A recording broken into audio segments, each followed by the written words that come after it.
again, and welcome to my sixth review of Season 2. It's getting a little difficult to get these out in a timely manner because I've recently gotten some books and have been reading more than doing reviews. I actually just finished A World of Ice and Fire, The Untold History of Westeros and the Lands Beyond.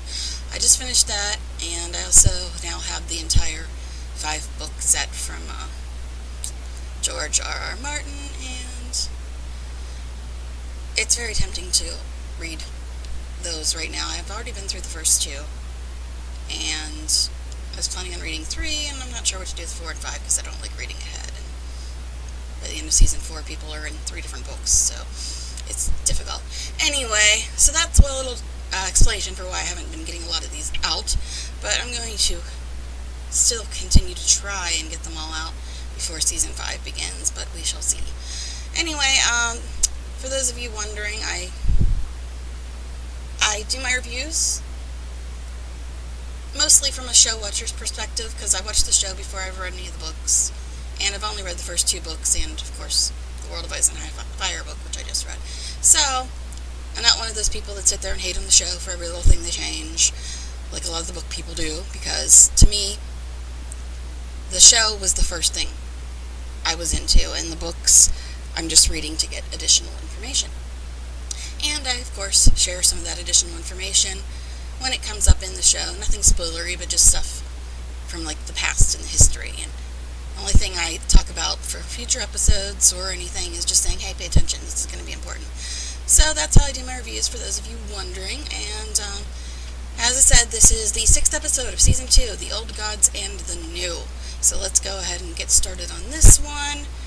And of course it starts with Lewin racing to try and send a raven out to let people know that Winterfell is being taken over as we speak. And he does manage to get one raven out before the invaders show up. And if you paid attention to the previous episodes, it's not that surprising to you who this is. I mean, it's surprising when we first found out he was going to do this, but it's not surprising now that we're seeing him doing this because it's already been pretty much hinted at. So yes, it's Theon and the Ironborn coming to take over Winterfell. And of course, Lynn does get the raven sent out. And then we go to Theon going up to Bran's room and waking him up, and Bran's just barely even paying much attention. He's just like, Theon, what are you doing here? He doesn't get that Theon is there to attack, because that doesn't make a whole lot of sense, obviously. And Theon tells him that he's going to have to yield Winterfell to him because he took it. He took Winterfell, and he's now Prince Theon. And Bran's just looking at him like, what are you talking about? Because remember, Theon's lived with them since Bran was like a year old. So he's kind of like a foster brother, more or less, even though Theon's technically there against his will, but he was 9. Come on. It was his father that just left him there, and he's being held hostage, but they've treated him not much like a hostage. So Bran's just like, why is my surrogate brother doing this? And Theon's just telling him, it's mine now, I took it, and the people are still yours, and you have to tell them that you're going to yield everything to me, and they have to listen to me, and that I'm the leader now, and a bunch of BS, just Theon being a jerk. I said earlier, I didn't like Theon much. If you hadn't watched ahead, you might not have gotten quite the issues I had with Theon at the beginning. He was just a conceited little horn dog. But yeah, it's worse, as this episode makes pretty clear. So he's outside and telling them, oh, well, I'll treat you as good as Ned Stark treated you if you obey me, and trying to win them over, and they're all just looking at him like he's a traitor, and pretty much saying it because that's what he is. He betrayed them, the people that pretty much raised him, so they just consider him a traitor, and not really somebody they want to listen to, obviously. Let's see. Also, of course, none of them are being very receptive to giving in to Theon. And let's see. He he reminds Lewin that a maester only serves whoever's in charge. So when somebody else is in charge, that all their obedience automatically switches over to whoever's in charge. They're not obedient to a family, they're just obedient to whoever is in charge at the time. And reminds Lewin of that because Lewin's trying to reason with him, of course. And Osha comes in and she wants him to let her fight for him, is what she says. And Bran's just looking at her like, what are you doing? You're turning on me too now? And of course, if you've seen the rest of the episode, you know that's not quite exactly what Osha has in mind here. But she wants Theon to put a spear back in her hand and she'll fight for him. But really, she's not planning on being very loyal to Theon. She never had much love for him anyway, if you recall earlier episodes. So, Bran thinks Osha's turning on him, but as I said, if you've watched the rest of the episode, which I hope you have, if you're watching a review for it, then you know that's not exactly what's going on here. But of course, Bran doesn't know that yet. So, then they bring Roderick in. Roderick, the Master at Arms, the one who trained Theon. Yeah, him. He was the one that went on a trip with Catelyn to King's Landing and then came back here, apparently. And Lewin is trying to convince Theon to ransom Roderick instead of doing anything worse. And Roderick is, of course, not being very pleasant to him. And he spits at him at one point, and Theon commands them to take him prisoner. And Dagmar, who has another character rolled into him, another character from the book who's not on the show yet, he tells Theon, oh no, he didn't show you honor. You can't just put him in prison. They'll never respect you. You have to make an example of him. You can't just throw him and lock him up. You have to actually kill him, or else they're never going to respect you. So Dagmar pushes and prods at him until Theon changes his mind about throwing Roderick in a cell, and instead decides to kill him. Roderick, the one who trained him for the last 9 years, who he grew up with. Yeah, that's Theon for you. And all this to please a family that doesn't want him, and doesn't respect him, and doesn't have any interest in making him a real part of their family. He's basically just doing all this to get in good with them, and yeah. Yeah, Theon. So anyway, Bran is screaming for him to not hurt Roderick, and Lewin's trying to reason with him still, and he's not listening to anybody except Dagmar, of course, who I think Reek in the book is the one that tells him to kill somebody, and it wasn't Roderick. Roderick comes into this whole situation later. But anyway, that's just the differences that you will probably hear people mention if you're listening to book people. But it still works, I think. So, Theon's not listening to anybody but Dagmar, and he decides to go ahead and kill Roderick instead of putting him in a cell like he originally wanted to do, because he wants the respect of his other family. Oh, Theon. So, he goes ahead and is ready to behead Roderick, and not listening to anyone, and Roderick, even though he's about to die, is still trying to comfort Bran. He's like, oh, don't worry, I'm off to see your father, is what he says. And Theon attempts to behead him. Doesn't quite go very well. He can't get it done on one strike, and ends up actually having to kick Roderick's head in order to get it off. So he can't even do that right. He can't even kill people correctly. He's such a screw-up. And of course, the last thing Roderick says to him before he kills him is, he says, Gods help you, Theon Greyjoy, now you are truly lost. Yes, that's kind of foreshadowy too. I said earlier, there's a lot of foreshadowing on this show. This is not going to go well for Theon, let's just put it this way. And you can tell a look on his face, he can't even believe that he's done this, but he did it. He did it anyway. Oh well. You made your choice, Theon. And that's how Winterfell gets taken over by Theon. A lovely little bit there, showing you why I always said I never really liked Theon. Because anyway, and then we go back to the north. Ghost is wandering away. And the Rangers are going to find the wildling lookouts. And Corin tells Jon that he can't tame or trust a wild thing. He starts out where he's implying that he's talking about ghosts, but he's really talking about the wildlings.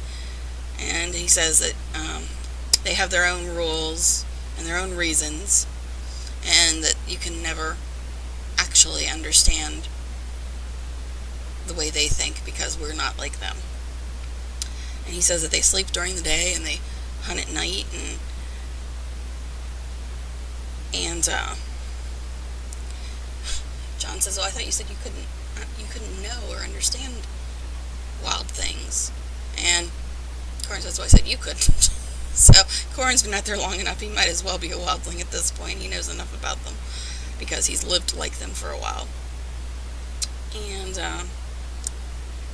Jon says that he'd, gladly give his life to protect the realm, and Corin says, "I don't want you to be glad about it. Nobody else is going to care. You should, because nobody else will." And he says that they're not fighting the enemy, they're fighting the North, and it's not going anywhere. Sounds like what Tyrion said before he left, that either him or the cold has to leave, and it's not going anywhere. Oh, jeez. So basically just a little insight into how Corin thinks of the wildlings, and how he almost thinks like them at this point. And then we go back to Tywin's war council, I guess, and Tywin's a little upset with Amory Lorch, because apparently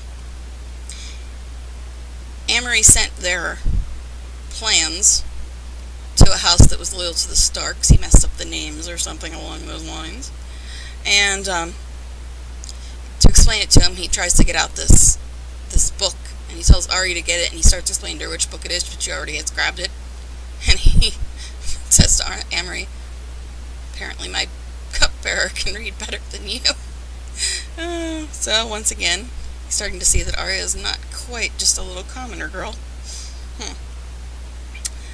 So, and he sends them all away, and tells Arya maybe she should devise their next battle plan, because apparently she's smarter than the guys he's got working for him, and he's caught on to this. But then, just as Arya thinks, yeah, maybe I just got a compliment, then she has a new worry to think about, because in this scene we get another one of Baelish's little diplomatic trips.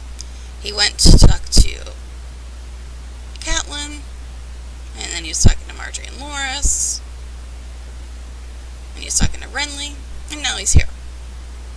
People say they're not quite sure how Baelish gets around so fast, but if you think about it, that's a big complaint people have about how the show makes the world seem much smaller than it is, but it's all in the sake of saving time. There is a purpose. But at the same time, Robb and Tywin, I believe, are both at war in the Riverlands, because that's basically the central area of the Seven Kingdoms, so they are in the same zone, so to speak. But anyway, because Renly was in the Stormlands, and Tywin was going to Harrenhal, and that's where he is right now. So Harrenhal is in the Riverlands, but the Stormlands is, I believe, next to it. But anyway, I'll have to look at the map again. But anyway, Baelish shows up, and Arya is obviously not happy about this, because people were wondering why Tywin wouldn't recognize Arya, and I went over that in the last episode. Tywin has never met Arya until now, so there's no reason he would recognize Arya at all. However, if you remember the scene at the tournament in season 1, where the mountain and Loras joust and the mountain gets ticked and cuts off the horse's head, and Baelish is sitting next to Sansa and Arya and telling them the story about the Hound in the Mountain. So Baelish would recognize her. So obviously this is what Arya is worried about, because Baelish has met her. So he could possibly recognize her and, rat her out to Tywin here, which would be bad. But Baelish is talking about what happened with Renly, and how some people are saying that he was murdered by a woman or his Kingsguard, and some talk of dark forces, because this is basically the kind of conversation Tyrion and Cersei were having in a previous episode about what really happened to Renly and what people are saying. And Tywin says, oh, men love to blame demons when their plans unravel. And Baelish's like, in a moment of chaos, I found that it affords opportunity. And Tywin pretty much is like, well, duh. He doesn't say that. He's like, obviously, that's not some big discovery. Baelish thinks he's so smart, and Tywin's just like, whatever. So, basically, what happens here is, there's another thing that's going to be called back to. When Arya is so nervous and trying to hide, she knocks over the wine, and Baelish says, oh, it's only wine. That does get repeated later in the series. But anyway, they're talking about what is, the Tyrells want, because they're the only ones that didn't side with Stannis. And he says that Loras just wants revenge on Stannis, and Marjorie wants to be the queen. And that's how he puts forth the idea that the Lannisters and the Tyrells could form an alliance, because the Tyrells are the only ones that didn't join Stannis, so they could be helpful to the Lannisters, because Stannis' army is one of the two armies Tywin's worried about. So, and he gives Arya this sideways glance, like he has recognized her, but he doesn't say anything, but then he just says, oh, well, also I met with Catelyn Stark about her daughters. I think it's kind of him letting Arya know, yeah, I know who you are, but I'm keeping my mouth shut, but I know who you are. Just kind of a veiled threat that Baelish likes so much. But he doesn't come out and say it. He just mentions it to watch Arya's reaction, I think. So that's how the Lannisters and the Tyrells begin their alliance, apparently, through Baelish. And then we go back to the north, and we get to meet Ygritte. Yay. Yes, a lot of people like Ygritte. I like Jon. Ygritte was there. But anyway, they're sneaking up on the Wildling camp, and they kill everybody there, except for one, and they're about to kill that one, and then when the hood comes off, Jon realizes it's a woman, and that throws him for a loop, because he's from the south, and the Wildlings, all the women fight just like the men, and that's something he's not used to. They're about to kill her, and Jon says, oh, maybe we should question her, because he's still, she's a woman. We shouldn't kill women, right? But he suggests that they question her. And Corran says that a Wildling would bite their tongue off before they'd tell him anything. And he points out that she was reaching for the axe. So she was about to kill him. He just was quicker. And then she tells them that that they should burn the bodies of the Wildlings they killed, or that they might need their swords again. So the Wildlings are quite aware of this whole dead coming back to life thing, obviously. And Jon says he's already killed one dead man. And they ask her how many Wildlings there are, and she says there's hundreds and thousands beyond the pass. And they ask her what their king wants in the Frostfangs. I don't know why that line was left in, because what I think Mance Rayder wants in the Frostfangs is something that's been completely cut from the show. At least I think. So I'm not quite sure why they put that line in if they were planning on cutting it from the show. It's just a quirk. Anyway, Corin says, well, would your people take me alive if they captured me instead of us capturing you? She said, no. They'd take your head if they were feeling kind. So, and Corin says, well, we don't have any food for her, and we can't let her go back. And John says that he'll offer to kill her. He offers to kill her.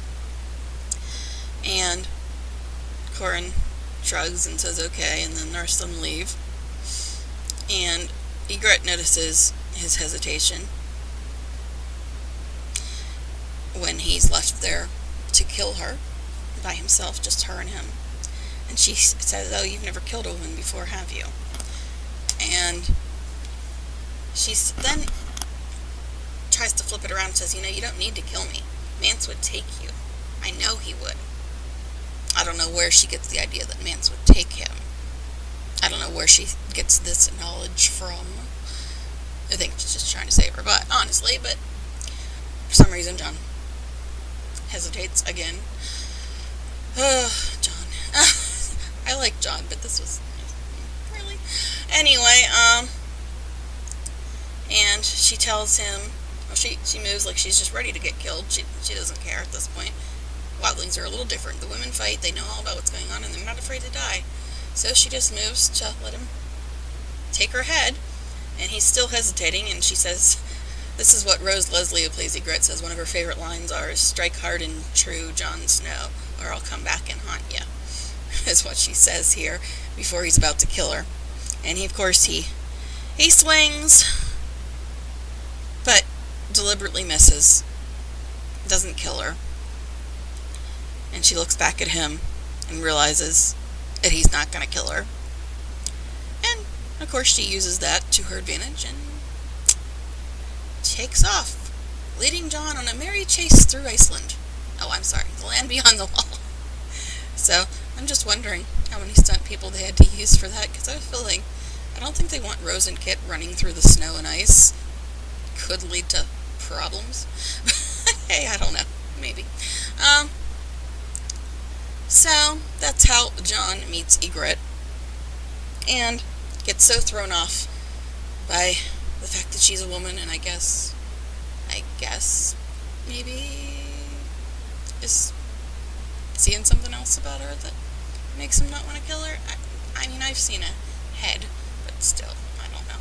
Because, allegedly, the character is not supposed to be all that attractive, but Rose Leslie obviously is attractive because she's an actress. So, but anyway, that's just a little bit of how Jon and Ygritte first meet and their first conversation, and the fact that she can read Jon a lot better than he can read her. And when he hesitates, she does use that to her advantage and take off. And then he goes chasing her, and he does manage to catch up to her again. And then, again, he still doesn't kill her, though. He still would rather hold her prisoner than kill her. I guess we're supposed to assume that that's the Stark honor. I guess that I've got other issues because of things that happen later in the show that make me a little bit cynical about Jon and Ygritte. But anyway, that's how they meet and how Jon ends up taking her prisoner instead of killing her.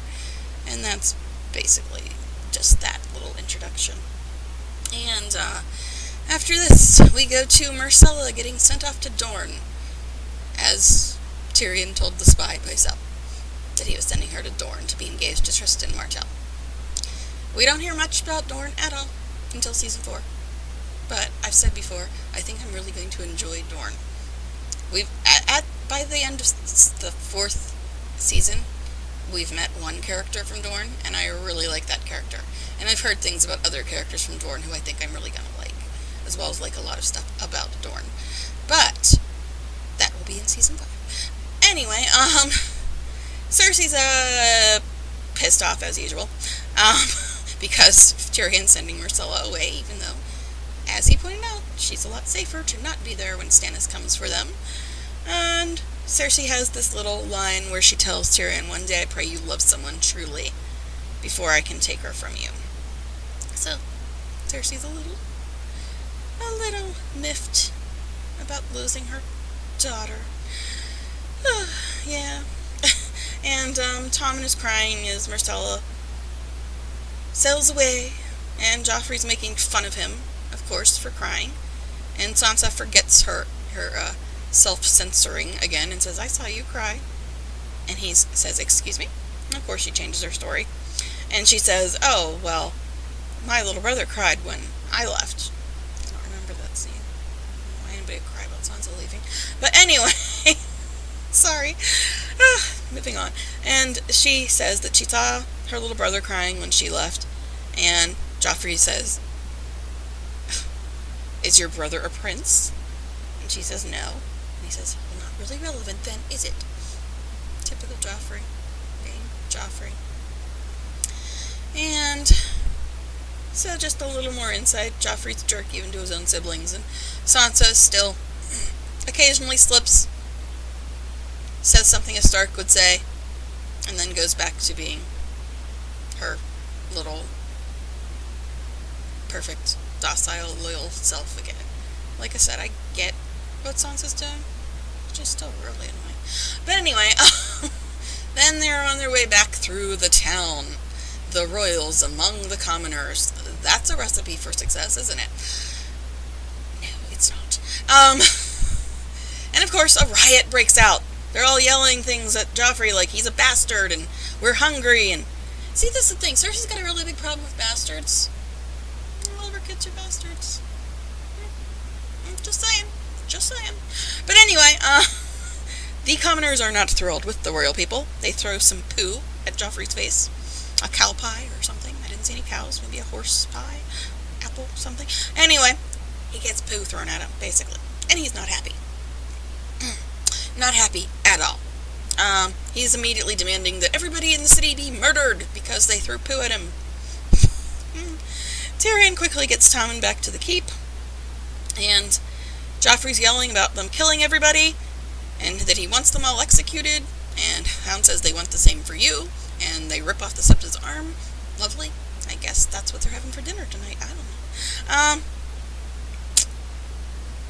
Tyrion is the only one here who seems to notice that Sansa has gotten swallowed up by the crowd. And she's getting chased around. And ends up trying to get away by darting into a tunnel. I'm sure it'll go well. Anyway, then we go back to the rest of them get taken inside, although Sansa's still out there. And Tyrion has some words with Joffrey. Some of my favorite Tyrion lines. Like, we've had vicious kings and we've had idiot kings, but I don't know if we've ever had a vicious idiot for a king. That's a lovely line. And then he smacks Joffrey, who's yelling about how he can't insult a king, so he slaps him, and he says, "Now I've struck a king. Did my hand fall from my wrist?" Another fun Tyrion line that also could be foreshadowy. Just saying. Anyway, and he's yelling at them to go find Sansa, and Joffrey doesn't care about Sansa, of course. And he's just ticked off because he's had things thrown at him. Poor baby. And Tyrion reminds him that if Sansa dies, then they're never going to get his uncle Daddy Jaime back. And he says, "Oh, you owe him a great deal." And Tyrion tells Meryn to go find Sansa, who's now in the tunnel, having a little party here. Bunch of peasant dudes are trying to rip her clothes off, and I'm sure that's going to go really well. I'm sure they have nothing bad in mind for her at all. So they're ripping at her clothes and knocking her down, and one starts undoing his pants, and we can pretty much see what's about to happen to Sansa. And then, of course, the Hound comes to her rescue. Her white knight. But he's not a knight, and he doesn't wear white, and he's ugly. She doesn't like him. But he came to her rescue. So the Hound rips these guys apart. Literally. We're talking intestines falling on the floor. Good stuff. Good stuff. The typical ripping people apart that happens in daily life in Westeros. Like I said, the Silent Sisters are the busiest people in the entire Seven Kingdoms. So, the Hound says that you're all right now, little dove, or little bird. That's right. Cersei calls her little dove. The Hound calls her little bird. Whatever. And he picks her up and carries her out of there. And, of course, Tyrion's happy that she was found, and he says, "Well done, Clegane," and the Hound just says, "Well, I didn't do it for you." You don't like Tyrion either. Nobody likes Tyrion. So, they basically got out of that, and it went so well. He tells them to take Sansa back to her room, and all that fun. So, the commoners really love the royal family we get from this. They really love them. Moving on. We go back to Karth, and Daenerys and Xaro are waiting for a meeting with the Spice King, and Xaro's still going on and on about how he wants her to marry him. She's ignoring him. He says that she's too pretty and too young to be a widow forever, and she just doesn't want to listen to him. She just wants to have her meeting with the Spice King. That's what she wants to do. And eventually, the Spice King comes out, and he's like, "Oh, I'm so sorry. I had bad dreams. I couldn't get out of bed until the sun was shining and the birds were singing." So that's why he made her wait, because he wanted to sleep in. All right. So this scene, a lot of people have issues with this scene. The book people specifically. They're the ones that usually have issues with every scene. I try to look at things both ways. I had some problems with this scene, but not to the extent that they did. Basically, she's telling the Spice King that she wants his ships, and she needs them to retake her throne, and he gives her this crap about, retake it, did you ever sit on it, blah, blah, blah. So he's basically, just trying to make her out to be an idiot here, and, she talks about her father in a way that you kind of know that she never met her father. Because, remember, she got smuggled out while she was still in the womb. So she's never met her father. The only thing she knows about her father is what Viserys has told her. And Viserys was only 4 or 5. So he didn't really have a very good idea about their father either. But still, she's trying to tell him that if he gives her ships, she will repay him 3 times over when she takes the throne. And he says, "Well, unlike you, I don't have exalted ancestors." He's just being so condescending, so rude. And he said, "I need my ships for my business, but I can't sit there and depend on what you think is going to happen and base my getting paid back on what you think is going to happen." And he tells her that she needs armies and allies before she could ever repay him, and he can't make investments based on wishes and dreams. And then she points out to him that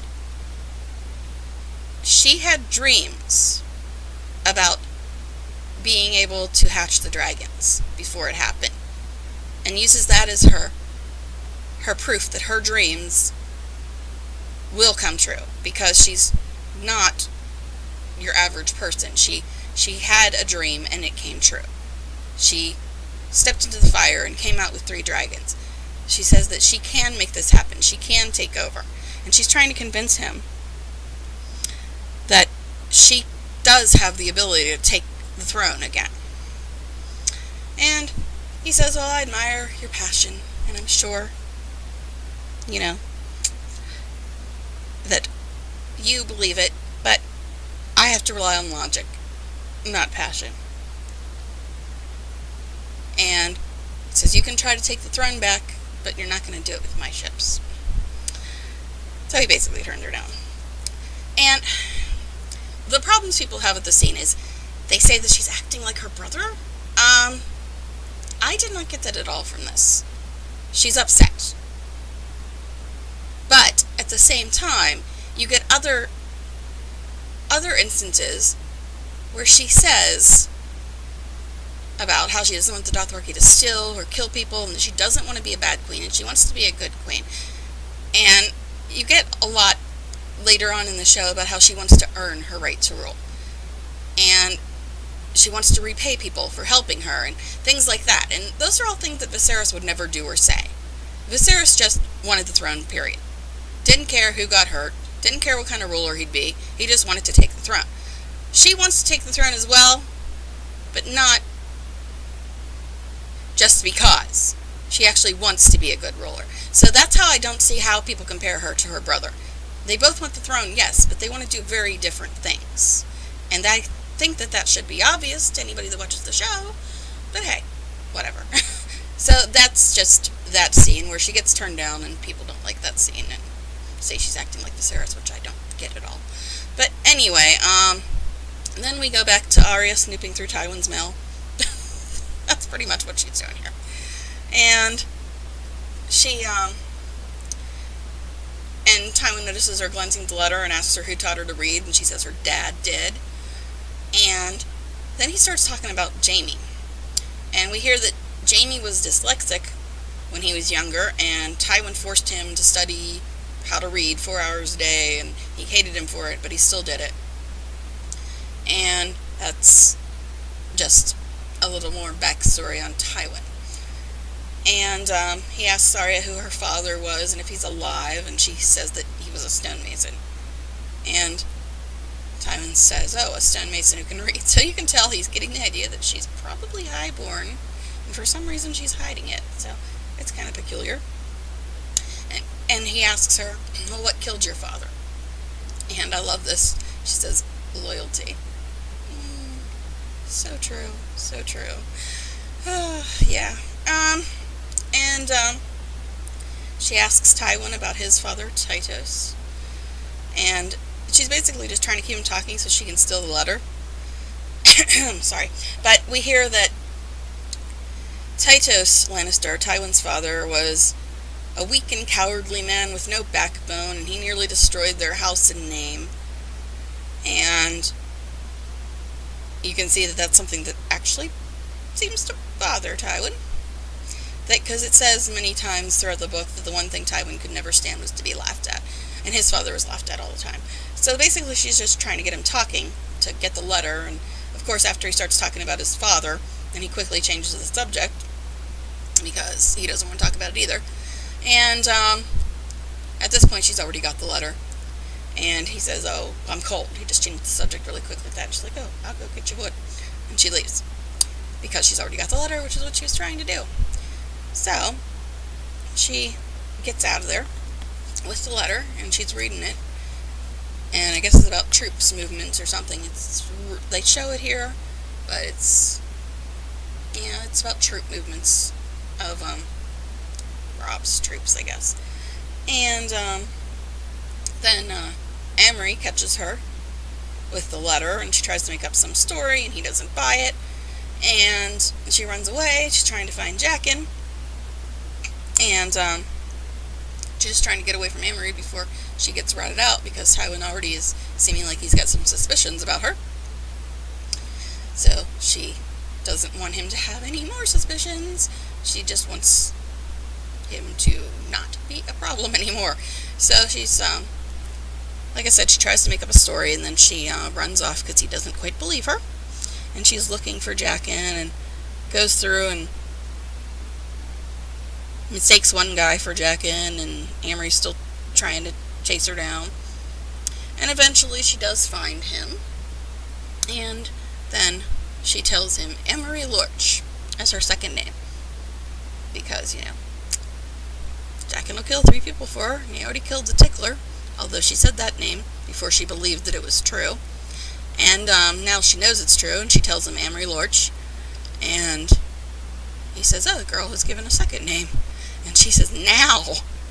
And he says, you can't tell me when he'll be dead. He'll just be dead. It might be today, it might be tomorrow, it might be next week. She says, no, it has to be now, because he's on his way back to tell Tywin that he caught her with the letter. So, Jaqen looks at her funny, but it seems like he gives in. Which we get when it cuts back to Amory just getting to Tywin's door and about to open his mouth to tell Tywin that this little cupbearer girl has stolen his mail. So obviously she's probably a spy or something, I guess, is what they assume, which, I mean, she kind of is, but who's she going to tell, really? I mean, really, who's she going to tell? Nobody even knows where she is. But anyway, as Amory gets to Tywin's door, he falls down before he can say anything, and you see a dart in the back of his neck. So, Jaqen was quick. He didn't even want to do it then, but because she told him to, he did it. Amory's gone. He's a very good assassin. If you tell him now, he can do it now if he has to. So there you go. 2 names down, only 1 left, Daria. And then we go. More of Robin. Talisa. She said Talisa, he said Talisa. Whichever. Anyway. More of Robin Talisa. And he, I had mentioned earlier, there's problems with this plot line. And I'm not even talking from a book perspective. Book people got a big problem with it too. But I'm just talking from this is so dumb. This is so dumb. We don't need a love story in the middle of a war. But anyway. Rob calls her Lady Talisa, and she denies that she's a lady, and he says that she's a terrible liar. And she asks if they're going to be there long, and he says, well, I don't really talk about my war plans, and so I must be a spy, right? And she jokes about the letter she's writing being to the Lannisters. And a lot of people actually believed that she was a spy for a while just because she wasn't in the book. It didn't make any sense for her to be in the story. So a lot of people did think she was a spy. So I guess they were playing to that. I don't know. But they're just doing their subtle flirtation here because that's what's important right now. Flirting with some girl who thinks that everything you do involving this war is annoying. So go flirt with her. But anyway, then Catelyn comes back, and of course she notices right away that Rob has some interest in this girl. And he introduces her to Lady Talisa, and she says, oh, Talisa who? And she says, Magyar is her last name, and Cat says, oh, I don't know that name. And of course Cat knows everybody's name. And she says that she's from Volantis. And then Talisa rushes off because she sees the way Cat's looking at her like, why are you talking to my son? Yeah, she's saying what we're saying. Well, this has nothing to do with anything. Why? But anyway, so Talisa excuses herself. And Rob and Cat start talking, and he says that he missed Catelyn. And she says, oh, you look positively forlorn. And obviously she can see that he's interested in this girl. I mean, seriously, just how many kings just stick with one chick anyway? Isn't it kind of a rule that they all have 15 mistresses? Keep Talisa as your mistress, Rob, if she must be on the show. I mean, I hate cheaters of any kind, but still, most kings have 15 mistresses, and they're calling him the king in the north. So anyway, yeah. Like I said, there's problems with Talisa's storyline. Anyway, then she reminds Rob of his oath to Walder Frey, and that he cannot break that oath. And I said before, anytime they talk about Walder Frey, pay attention. And then they get news from Winterfell, and we know what that's about, don't we? Then we go back to Jon and his new prisoner, Ygritte. And that's another name people always seem to have issues with. Like I said, turn the captioning on. Her name is not Ingrid. It is Ygritte. If you had your captioning on, you'd know. It is Ygritte. Ygritte. Not Ingrid. Ygritte. Anyway, so Jon is holding her prisoner, and they're ready to go to sleep for the night because he's been walking around for hours now and he can't find his people. And she's like, I could tell you which way to go. She knows. She's way more used to the land than he is, as Corin was saying earlier. And he says that they're just going to stay there tonight, and she says, well, there's no shelter here. And she says we should at least make a fire. He says, no, we're not going to make a fire because then your people will see us. So, he doesn't want to do what he should be doing because he doesn't know where they are and he doesn't know how close the wildlings are, although she does. And he ties her up and lays her down. And he starts to walk away, and she says, you're probably going to freeze to death. We're going to stay warmer if we stay closer. And he finally gives in to her logic because she does know better than him at this point in time. And she asks him if he thinks that his men will find them, and she says yes, or he says yes, and she says, you're stupid, but you're brave. So she's basically prodding at his ineptitude at surviving out there because she's lived there all her life. She's way better at it than him. So she's just, making him feel dumb and pointing out, this is why you're wrong, this is why you're wrong. And when that doesn't work, she starts using another method to get to him by, pushing back against him and stuff and trying to, distract him in a way, I guess. He just tells her to stop it and to go to sleep, and she just got the smile on her face, and she finally decides to, give in and go to sleep. So that's just John and Egret's first night as a prisoner, hostage, whatever. Alright, then we go back to Rob's camp. And they got their message from Roose about Winterfell. And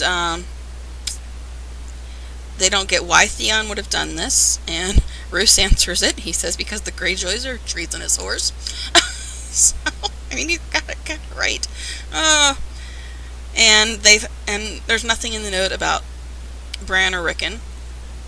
But he says that they also got notes from other places in the north and that Roderick is supposedly dead.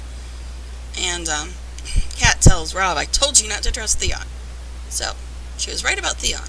But let's not forget how right she was about trusting Baelish. Just saying. Just saying. You may have been right this time, Catelyn. But you were wrong about Baelish. You were wrong about Tyrion. 1 out of 3? Anyway, Rob, of course, wants to immediately go north. And Roose reminds him that his place is at the war. Running the war. And Catelyn says that she'll go instead to talk to Theon. And Rob says, no, there's not going to be any talk. I'm just going to kill him. Sounds like a good plan to me. And then, to solve the problem, Roose asks Rob, let me send my bastard to Winterfell. He will be glad to bring you Theon's head. Everybody seems to forget this scene. There's an issue later in the series, and nobody seems to remember this scene. They're trying to figure out who somebody is. They've all forgotten the scene. Roose is sending his bastard son to Winterfell to deal with Theon. So when you see Theon again, remember this scene. Anyway, just saying. So basically, he says, okay, fine, Ramsay can go, but remember that my brother's safety is paramount. And he wants Theon brought back alive so he can ask him why he betrayed them. So that's how that goes. And yes, I mentioned Ramsay, that is Roose's son. But a lot of people, like I said, forget this scene, maybe because it's Rob and Kat and Roose talking about some character we haven't even met. I don't know. But anyway, then we go back to Winterfell, and Osha is working her magic, so to speak. She goes in and offers herself, basically, to Theon to earn her freedom, is what she says. This is why she's doing this. And remember, Bran was a little wary of why Osha was trying to get on Theon's side before. Well, here's part of that story unfolding here. So she offers herself to Theon in return for her freedom. And Theon says, oh, okay, but only if you serve me well. Yeah, okay. And so Theon, being Theon, of course, he gives in and decides to sleep with Osha, like she offers. And Well, if you've already seen the episode, like I said, I hope you have if you were watching a review of it. We see what happens here is Osha does convince him to go ahead and trust her enough to get in bed with her, and then of course we'll see the results of how that works to her advantage later on in the episode. But before we get to the outcome of this little scene, her using Theon's one weakness against him, so to speak, because apparently living at Winterfell she knows what type of person Theon is. So she knows how to get to him now, since obviously just talking isn't going to work with Theon. And then after this, and before we get to the end of that scenario, we go back to the after effects of the riot in King's Landing. And Shay, Sansa's quote-unquote handmaiden, she is tending to her injury, whatever, and Sansa doesn't get why the commoners hate her so much. She's still got her head in the clouds quite a bit here. And Shay attempts to explain this to her, and says that your horse eats better than their kids. And Sansa, being the naive little girl who wants to live in a fairy world, says, well, I would have given them food if I had any. And then she says, they don't get it. I hate Joffrey more than all of them. Yeah, well, you may hate Joffrey, but that's not how you act. That's not what you say. So they think you all worship and adore him, because that's what you say. But Shay warns her not to say that she hates Joffrey again, to go back to her act and saying, the wrong people might hear you. And Sansa says, well, you're not the wrong people, are you? And I don't know. Maybe I'm reading into it, but that look on Shay's face seems kind of suspicious. But Shay just tells her, don't trust anybody. Life is safer that way. I don't know if that's foreshadowing or not. I think it is, but at the time it didn't appear that way. Anyway, then we go back to Theon and Osha sneaking out after she's distracted Theon significantly enough to get away. And then she goes and she uses the same thing on the guards. I guess maybe that's why they cleaned her up and stopped making her look like such a wildling. So this could work, I guess, because she wasn't exactly prettied up or anything before. And she distracts the guards the same way she distracted Theon, and acts like she's coming on to him too. And then, of course, she pulls out the knife and slits his throat. So the whole time, Osha was faking it, and she just was pretending that she was interested in being on Theon's side, so that she could work her way into this, which is finding a distraction adequate enough to get out of there. And that's what she does here. We see that after she kills the guard, like I said, wildlings fight women wildlings fight just the same as men in the wildlings, so she can hold her own. And then of course they only see her as a woman, so she uses that to her advantage as well. And she kills the guard and then sneaks out the two boys, Bran and Rickon, as well as Hodor, who has to carry Bran everywhere, and the two wolves. Always nice to have a couple of direwolves in your back pocket when you're trying to escape from people, I say. So that was Osha's plan all along, to gain their trust long enough to get Bran and Rickon and them out of there. So it worked because they're stupid. And, she's a female. That's all they seem to see when they look at her. And never would think that, she could be plotting against us. She's just a female. Well, guess what, guys? You were wrong. And you lost. And then we get to our final scene. Dany is coming back from her depressing, annoying meeting with the Spice King. And Zorro's telling her that he worked his way up from nothing, and the path from poverty to wealth is not always honorable, but he managed to go from being nothing to being the wealthiest man in Karth by doing dishonorable things, I guess is what he's saying here. Because all these other guys are like, oh, sleep with me and I'll give you a ship, or stuff like that they were saying to her. But yeah, Zorro's talking about being dishonorable in order to get somewhere. Pay attention. Think it could be a little more foreshadowing.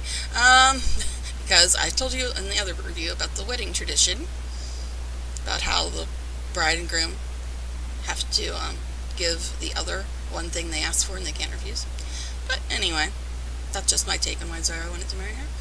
And then she comes back towards her quarters and finds that all of her people, pretty much, other than like 2 or 3, are dead. They've been slaughtered. They've been killed while she was distracted waiting on the Spice King.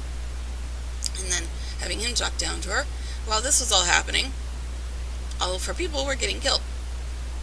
And that includes, of course, Eerie. Now, there is a deleted scene here that's on, I guess, DVD. I think that's where I saw it. There's a deleted scene here that explains what happened to Eerie. But I guess they didn't want to give that away yet, so they cut it from the show. But anyway, Eerie's dead.